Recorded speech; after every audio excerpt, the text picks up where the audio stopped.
기업 분석, 지원 동기, 산업과 사업의 이해가 핵심이다. 저와 지원하는 회사와 연관성이 있을 수 있나요? 뭐 예를 들면 제가 SKT를 쓰고 있으면 전 KT를 못 쓰나요? 뭐 KT 쓰면서 SKT 통합 품질이 마음에 안 들어서 지원했다. 뭐 이렇게 하면 뭐 얘기가 되나요? 제가 한국도로공사와 여러분들은 관련성이 있나요?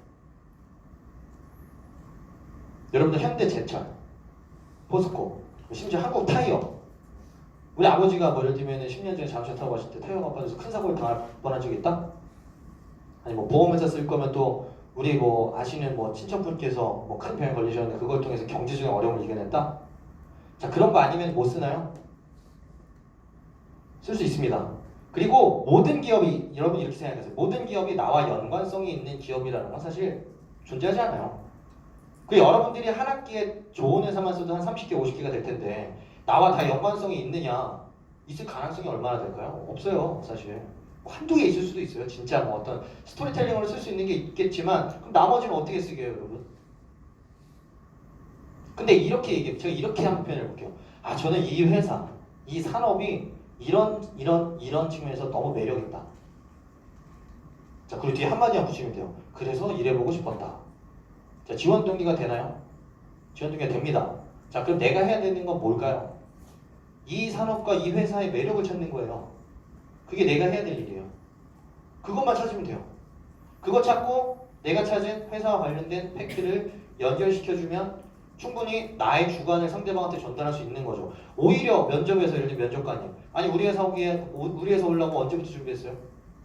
딱히 없잖아요. 그거 말이 안 되잖아요. 전 이 회사 오기 3년 준비했습니다. 이게도 안 믿어요, 면접관들이. 저는 그렇게 얘기해요. 그래서 사실 기존부터 관심을 갖고 있었던 건 아니지만 이번에 자소서를 지원하면서 우리 면접을 준비하면서 더 많이 관심이 갔다. 왜냐하면 하면서 이제 제가 나름대로 고민해본 지원한 산업과 지원한 기업이 가지고 있는 매력에 대한 이야기를 하겠죠. 팩트를 얘기하는 게 아니고 내가 느낀 주관과 팩트를 같이 얘기하는 거죠. 자, 대표적인 기업 삼성바이오로직스를 제가 예시로 들었습니다, 여러분. 자, 삼성바이오로직스와 셀트리온이 완전히 다른 사업을 영위하고 있다는 걸 알고 있나요? 맞습니다. 그리고 제가 하나만 더 볼게요. 합성의약품과 바이오시밀러의 차이를 알고 계신가요? 알고 계세요? 대단하신데. 대단하십니다. 실제로 그렇습니다. 삼성바이오로직스는 여기는 바이오시밀러를 개발하는 회사가 아니에요. 바이오시밀러를 개발하는 회사들을 대신해서 위탁 생산을 해주는 곳이죠. 셀트리온은 그런 바이오시밀러를 직접적으로 개발하기 때문에 예를 들면 대표적인 이름은 여러분들이 많이 들으셨을 거예요. 뭐 램시마, 뭐 트룩시마, 뭐 허주마 이런 얘기를 들을 수밖에 없었던 게 셀트리온에서 그런 바이오시밀러를 개발하고 있으니까요. 그리고 삼성바이오로직스에서는 글로벌 바이오 기업들을 대상으로 그런 바이오시밀러를 대신 생산해주고 있으니까요. 자, 근데 이 안에 또 하나가 더 있죠. 바이오시밀러라는 단어가 있습니다. 뭐냐면 제가 아까 방금 질문 드렸는데 바이오시밀러와 합성의약품은 완전히 다릅니다. 완전히 달라요. 합성의약품은 화학성분의 조합으로 인해서 만드는 약품이기 때문에 인체에 유해한 반면 바이오의약품은 뭐 단백질 구조 내지는 유전자 구조를 본떠서 만든 약품이기 때문에 인체에 적응력이 높고 그래서 난치병, 희귀질환 치료에 좋을 뿐만 아니라 무해하죠. 근데 문제는 뭘까요? 비싸죠. 그리고 개발이 어렵다는 단점이 있습니다. 그렇기 때문에 당연히 제약회사보다 바이오 회사들의 개발력이 더 높을 수밖에 없는 거고요. 여러분들이 바이오 회사를 쓰면서 제약회사라고 표현한다거나 제약회사를 쓰면서 바이오 회사라고 표현을 하면은 당연히 여러분들은 떨어질 수밖에 없는 거죠. 근데 바이오시밀러는 뭐냐면 바이오 의약품 복제예요. 바이오 의약품 오리지널이 아니고 바이오 의약품 복제. 그래서 바이오 시밀러예요. 그럼 바이오 시밀러는 왜 필요하냐는 거죠. 바이오 의약품 만드는 데 가면 되지 왜 굳이 바이오 시밀러 만드는 회사를 여러분들은 가려고 하죠? 그런 고민을 해야죠. 제가 말씀드렸잖아요. 비싸다고 했잖아요. 비싼 건 무슨 뜻이에요? 아픈 사람들이 의약품의 혜택을 보기가 어렵다는 거죠. 그러니까 복제 의약품이 풀려야 더 많은 사람들이 혜택을 볼 수가 있는 거죠. 이런 좀 더 경제성이 있는 약품에 대한 접근성이 높아지기 때문에 더 많은 사람들이 의료 혜택을 받을 수 있게 되겠죠. 근데 화학의약품보다는 훨씬 더 난치병이나 희귀질환 치료에 좋고 인체 무해하기 때문에 이런 바이오시밀러 시장이 성장한다면 어쨌든 우리가 주관적으로 생각해 봤을 때 훨씬 더 건강한 사회를 만드는 데 도움이 된다고 생각할 수도 있는 거죠. 세계 최대 생산 시설을 보유한 게 이제 의미가 생깁니다.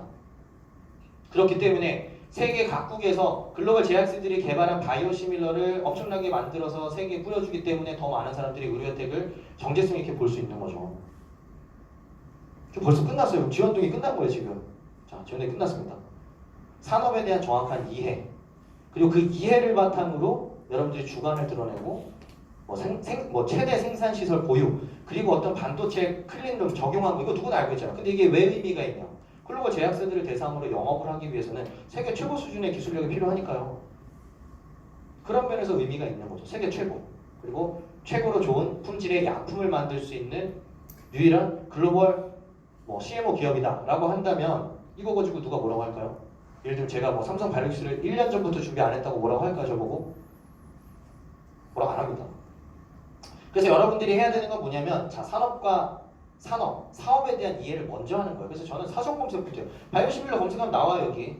생물의 세포나 조직 등의 유해물질을 이용해 제조하는 약의 바이오 의약품의 복제약이다. 복제약이잖아요. 그럼 바이오 의약품으로 검색해보세요. 또 다르게 나올 거예요. 자, 이것도 모르는 상태에서 여러분들이 자소서를 자꾸 쓰니까 그냥 팩트의 나열밖에 안 되는 거죠. 그러니까 팩트의 의미를 부여할 수 있는 어떤 주관이 드러난 상태가 됐을 때 팩트가 의미가 생기는데, 팩트만 드러내니까 보는 사람이 의미가 없죠. 왜냐면 옆에 있는 지원자도 어차피 쓸 거야. 36만 리터 세계 최대 생산시설 보유, 18만 리터는 어쨌든 내년에 완공, 그리고 3공장 완공되면 어쨌든 어쩌고 저쩌고. 이거 암기하는 게 의미가 있나요? S10이 언제 나오고 S10의 스펙이 어떻게 되는지 외워도 의미가 없다는 거예요. 그걸 여러분들이 의미를 찾기 위해서는 모바일 폰의 의미부터 찾아야 돼요. 스마트폰. 자, 그리고 CE 사업부에 지원한다. 그러면 가전제품이 왜 가전제품일까부터 생각을 해보는 거죠. 다 의미가 있습니다, 사실. 자, 그래서 정리만 하면 산업과 사업에 대한 정확한 이해가 선행이 되어야 하고요. 그 다음에 산업과 사업에 대한 주관적인 매력을 드러내보는 거예요. 내가 정확하게 이해를 한 다음에 그걸 바탕으로 이 산업과 이 사업은 이런 측면에서 굉장히 매력이 있는 것 같다. 그 다음에 내가 이제 기업과 관련된 정보를 찾았던 거를 같이 매치를 시켜보는 거죠. 그렇게 연결을 시킨다면 얼마나 여러분들의 주관과 기업에 대한 관심이 잘 드러난 장소가 될 수밖에 없겠죠.